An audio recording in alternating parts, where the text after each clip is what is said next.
देखिए, चुनाव का समय है, आपके सामने सारे नेता आते हैं, अपनी अपनी बातें बताते हैं कि नहीं? आपकी बात भी कोई करता है? कोई नहीं करता। आम आदमी पार्टी के नेता करते हैं। मोदी जी आए थे, आए ही नहीं। जहां जहां जा रहे हैं उनके भाषण देख रहे हैं आप, आपकी बातें करते हैं? नहीं करते। क्या बातें करते हैं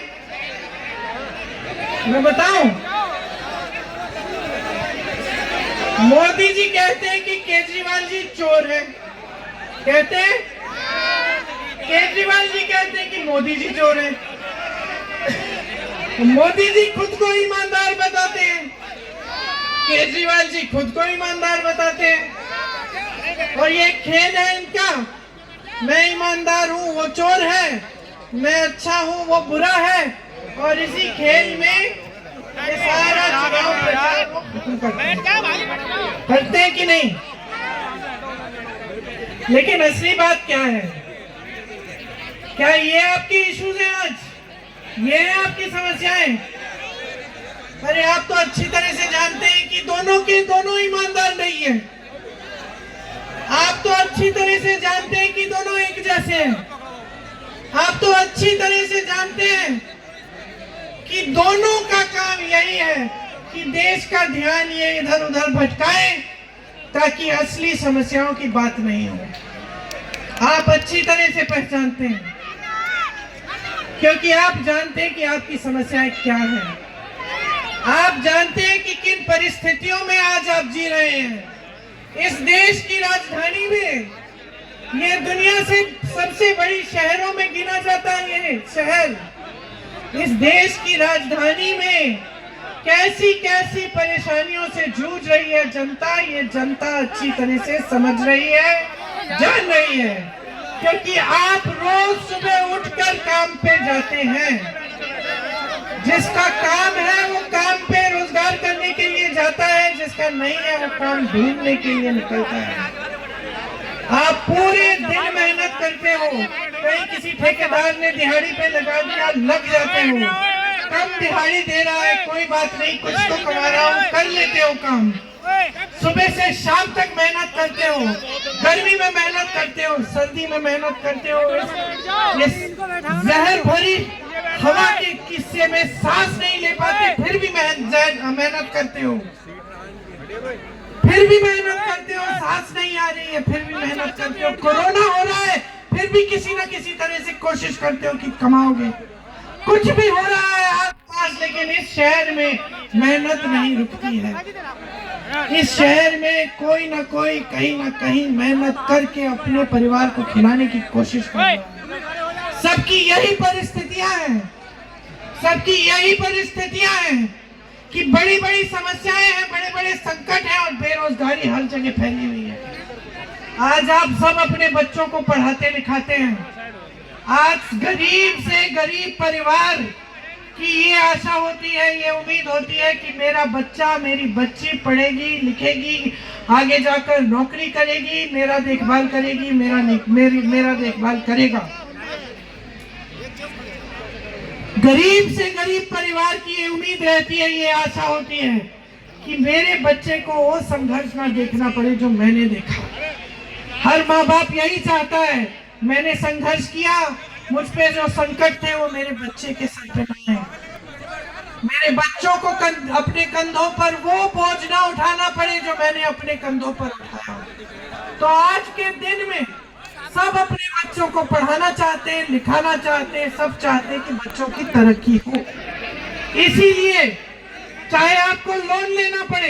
ये है कि मैं कल परसों कहीं पार्क में घूम रही थी और मैंने देखा कि एक महिला अच्छा सा सुंदर सा कोट पहने हुए, अच्छे से जूते पहने हुए माली का काम कर रही है। तो मैंने कहा तुम यहाँ क्या कर रही हो? कहा मैं माली का काम कर रही हूँ। मैंने कहा कैसे? बोला ठेके पे है। कितनी दिहाड़ी मिलती है? वही जो मिलती है। तो मैंने कहा पढ़ाई कितनी की है तुमने? दीदी मैंने एमएससी की है। एमएससी की है, माली का काम कर रही है पार्क में, वो भी दिहाड़ी पे, वो भी ठेकेदार के लिए। ये परिस्थितियां हैं आज ये परिस्थितियां हैं कि आपके बच्चे की जो फीस है वो आप भर नहीं पा रहे हो।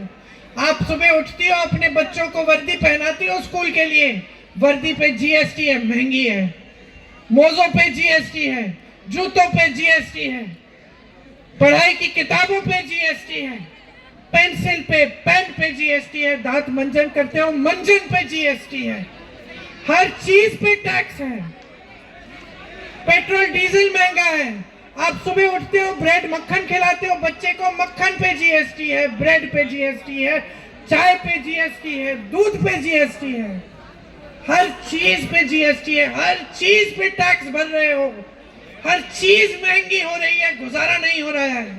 कितना भी काम कर लो, कितनी भी मेहनत कर लो, 2-2 सदस्य, 3-3 सदस्य परिवार के जाकर मजदूरी करें, फिर भी पूरा नहीं हो रहा है। और ये इस शहर में हो रहा है जहां देश भर से पलायन करके लोग आते हैं, किस लिए? रोजगार ढूंढने के लिए। एक जमाने में किस लिए आते थे? कि सरकारी नौकरी मिल जाएगी, लाइन लगी रहती थी नेताओं के घर के बाहर कि हमारे लिए सरकारी नौकरी हो जाए, हमारा जीवन हमें पेंशन मिलेगा, अच्छा हम रिटायर हो जाएंगे तो भी घबराहट नहीं होगी, सुरक्षित रहेंगे, कुछ आते रहेगा। सच्चाई ये है कि आजकल हमारे बच्चों की भी महत्वाकांक्षाएं बढ़ गई हैं। मेरी बहनें यहाँ बैठी हैं, आप भी काम करती हो, मजदूरी करती हो, जॉब करती हो, कहीं ना कहीं आप काम करती हो, घर आती हो फिर भी नहीं आराम नहीं कर सकती, तो खिलाती है और वो भूखी सो जाती है। सिर्फ इसलिए नहीं कि जब समाज में गुस्सा पैदा होता है, नाराजगी पैदा होती है, बेरोजगारी बढ़ती है, तो घर पे जो मुश्किलें हो उस पे बरसती हैं। सिर्फ इसलिए नहीं, कुछ भी करके अपने बच्चों को बड़ा होते हुए देखती है, पढ़ाती है, लिखाती है, संघर्ष करती है, सेवा करती है, हमेशा अपने आप को आखिर में रखती है, फिर भी अपने बच्चों के लिए कुछ कर नहीं पा रही है। इसलिए समाज का बोझ सबसे जो गहरा बोझ है, सबसे जो भारी बोझ है, वो महिला ही है। आज हमारी बच्चों की महत्वाकांक्षाएं बदल गई हैं। आज छोटे से छोटे बच्चे अपने माँ बाप से सबसे पहले फोन मांगेंगे, बिल्कुल सही बात, फिर बोलेंगे कि देखो हम सोशल मीडिया पे देख रहे हैं, सोशल मीडिया पे देख रहे हैं कि वो फलानी कमीज चाहिए हमको, वो पैंट चाहिए, वो जूते चाहिए 500 रुपए के। सोशल मीडिया पे सब कुछ दिख रहा है कि अमीर लोग किस तरह से ऐशो आराम में जी रहे हैं, कि इस देश में अडानी जी और अंबानी जी की शादियां किस तरह से हो रही हैं। जितना बड़ा ये है, जितनी बड़ी ये किताब है हमारे संविधान की, उतने बड़े बड़े गहने इनके, मोटे मोटे, पूरा देश देख रहा है। ये जी रहे हैं आराम में, ये ऐश कर रहे हैं, इस देश की संपत्ति इन्हें दी जा रही है। मोदी जी सब कुछ अडानी जी को दे रहे हैं, सब कुछ अंबानी जी को दे रही हैं। देश की बिजली, देश के कोयले के खदान, देश के बंदरगाह, देश की जमीन, देश के हवाई अड्डे, देश का पेट्रोल, सब इनका। अरे किसका है ये? किसका है ये? आपके बच्चों का है, ये आपका है। किसी को हक नहीं है कि मुफ्त में किसी को दे दिया, पकड़ा दिया। किसी का हक नहीं है कि इस देश की जनता को इस तरह से अपमानित किया जाए, चाहे प्रधानमंत्री हो, मुख्यमंत्री हो, कोई भी हो। अपना कर्तव्य भूल गए हैं, ये गुलाम बन गए बड़े उद्योगपतियों के। ईमानदारी का मुखौटा है इनका। इनके 10 सालों का राज देखो, क्या मिला है जनता को। मैं अभी जहां से आ रही हूं, मुझे बताया गया, देखो ये जो मकान है ये इंदिरा जी ने दिलवाए थे। मैंने एक बात कही वहां, ये इंदिरा जी ने दिए नहीं थे, ये इंदिरा जी ने अपना कर्तव्य समझा कि ये पैसे जनता के हैं, जनता के मकान बनेंगे इन पैसों से। इसी शहर में इंदिरा जी का वास है, जहाँ आज म्यूजियम बनाए, जाके देखिए। कभी मौका मिलता है, फुर्सत मिलती है, जाके देखिए, आप चौंक जाएंगे कि देश की प्रधानमंत्री थी। और इस ऐसे ठीक है, घर अच्छा है, सही सा घर है, छोटा नहीं है, लेकिन सादगी का जीवन था, वो हर जगह दिख रहा है उस घर में। और यहाँ क्या राजमहल, शीश महल बन रहे हैं। जब देश में कोविड था, लोग सड़कों पे मर रहे थे, इलाज नहीं हो रहा था, डॉक्टर थके हुए थे, कितने मरीज हैं, अस्पताल कम है, दवाई नहीं हो रही है, समझ में नहीं आ रहा है कैसी बीमारी है। पूरी दुनिया इसमें इस संकट में थी, हम भी संकट में थे, सब संकट में थे। मोदी जी क्या कर रहे थे? 20,000 करोड़ रुपए के खर्चे का प्लान बना रहे थे कि पार्लियामेंट और इंडिया गेट का सुंदरीकरण होगा। 20,000 करोड़ रुपए का किसके पैसे थे? वो मोदी जी के जेब से निकल रहे थे। मोदी जी के अपने पैसे थे क्या? आपके पैसे थे। समझ लो, इस बात को स्पष्ट होना चाहिए आपके दिमाग में। इस देश में एक परंपरा रही है कि नेता सादगी से जीते हैं। आज मोदी जी केजरीवाल जी की आलोचना कर रहे हैं कि केजरीवाल जी ने शीश महल बनाया। वाह, कैसा महल बनाया अपने लिए, लाखों के दरवाजे, संगमरमर, सब कुछ अपने लिए बनाया। किसके पैसे से? वो करोड़ों का शीश महल किसके पैसों से बना है? जोर से बोलो, हमारे पैसों से बना। केजरीवाल के जेब से नहीं गए। आप जो मीडिया में इश्तिहार देखते हैं, देखे आपने, बड़े बड़े देखे हैं अखबारों में, जो एक पन्ने का बड़ा इश्तिहार आता है ना, आप देखना 5 तारीख को जब अखबार खोलोगे ना, तो एक तरफ केजरीवाल जी दिखेंगे इतने बड़े बड़े, दूसरी तरफ मोदी जी दिखेंगे कि नहीं? आपको क्या लगता है कितने का होगा वो इश्तिहार? 10 करोड़। कितने का होगा? 10 करोड़। कुछ 1000 रुपए का? कितने का है? इमरान बताओ कितने का है?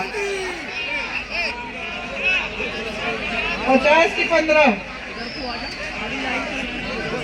10 करोड़। अच्छा, कह रहे कि बड़े बड़े अखबारों में 50 लाख, छोटे अखबारों में 5 लाख, मध्य वालों में 15 लाख। एक पन्ना। मोदी जी के इश्तिहार कहां कहां जाते हैं? हर अखबार में, पूरे देश भर में, जहां चुनाव है भी नहीं वहां पे भी लगते हैं। हर 2-3 दिन आप देखते हो बड़ी बड़ी होर्डिंग देखते हो, करोड़ों की होर्डिंग है। किसके पैसे हैं? 450 करोड़ रुपए केजरीवाल जी ने इश्तिहारों में, होर्डिंग्स में लगवाए हैं, अपने प्रचार में, अपना चेहरा चमकाने के लिए। किसके पैसे हैं? मोदी जी हजारों करोड़ रुपए खर्चते हैं अपने चेहरे को चमकाने में। किसके पैसे हैं? ये आपके बच्चों का भविष्य है जो वहां जा रहा है। अडानी जी के हाथों में, अंबानी जी के हाथों में, केजरीवाल जी के हाथों में, मोदी जी के हाथों में। ये आपका पैसा है, आपकी संपत्ति है, आपका देश है, संभालो इसको। समझ जाओ कि आपका क्या कर्तव्य है, जाग जाओ, सच्चाई देखो इनकी। बेचे जा रहे हैं इस देश को और आप चुप रहेंगे? आप चुप रहेंगे, कुछ नहीं करेंगे? अपने आप को देशभक्त कहते हैं, इनकी नीतियों को देखो, बांटने की नीति है। इस देश की आजादी की लड़ाई किसी एक कौम ने नहीं लड़ी। इस देश की आजादी की लड़ाई सब धर्म के लोगों ने लड़ी, सब जाति के लोगों ने लड़ी। इस देश का संविधान, ये सुंदर अनोखा संविधान हमारा, ये आपने बनाया, आपके बुजुर्गों ने बनाया, ये हिंदुओं ने बनाया, मुसलमानों ने बनाया, सिखों ने बनाया, ईसाइयों ने बनाया, बौद्ध धर्म के लोगों ने बनाया, जैन धर्म के लोगों ने बनाया, हर जाति के लोगों ने बनाया। ये आपको सुरक्षित रखता है, इसमें आपके अधिकार हैं, इसमें समानता हर पन्ने पे लिखी है। इसमें वो अधिकार मिला है जिससे आप 5 तारीख को अपने नेता, अपनी पार्टी, अपनी सत्ता की सरकार चुनने जा रहे हैं। इसकी सुरक्षा करो, इसको समझो। इसकी सुरक्षा में ही आपकी सुरक्षा है। आज इस संविधान को कमजोर करने का काम हो रहा है। ऐसी नीतियां बन रही हैं इस देश में जो बड़े बड़े उद्योगपतियों के फायदे के लिए बन रही हैं। बिजली के बिल भर रहे हैं आप, मुनाफा कर रहे हैं अडानी जी। गरीबी में डूब रहे हैं आप, ऐश कर रहे हैं अंबानी जी। मोदी जी और केजरीवाल जी इनके गुलाम बन गए हैं। इनकी नीतियों को देखिए, 10 सालों में इन्होंने बनाया क्या है। ये पंडित नेहरू जी को हमेशा इनकी आलोचना करते हैं, कहते हैं नेहरू जी की वजह से मोदी जी कहते हैं।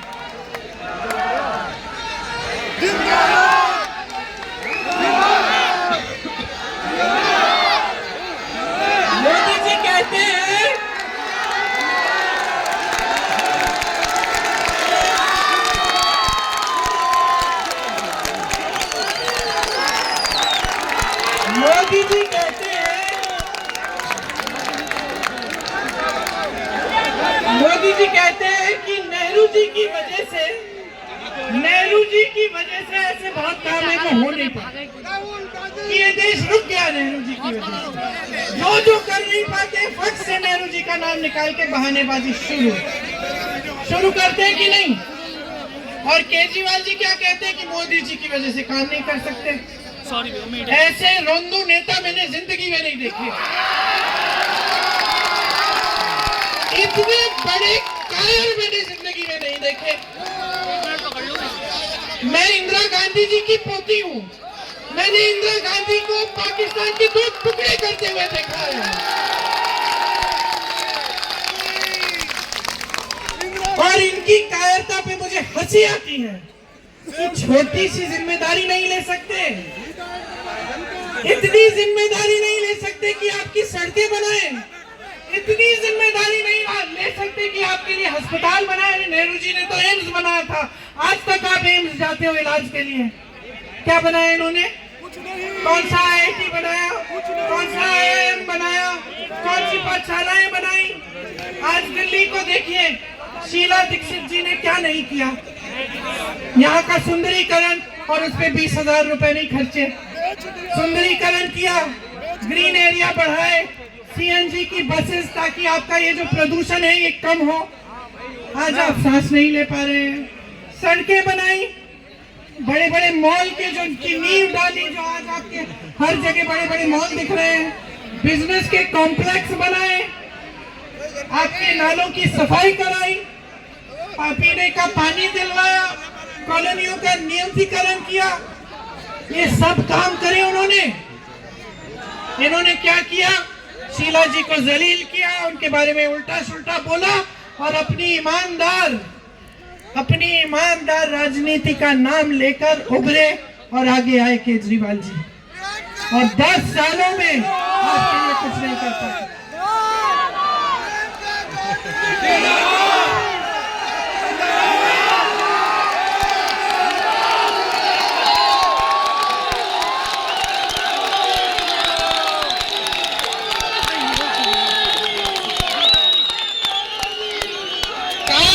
काम करने वाला इंसान याद रखिए कि जो इंसान काम करता है, जो सचमुच काम करता है, वो अपना ढिंडोरा नहीं पीटता। वो हर जगह जाकर ये नहीं कहता कि मैंने किया। मैं देख रही थी संसद में, इन्होंने मिडिल क्लास के लिए एक वो टैक्स स्लैब बदल डाला। ऐसे करके मोदी जी जो तालियां अपने लिए बजा रहे थे, मैं सोच रही थी कि काम आपने किया, ताली भी आप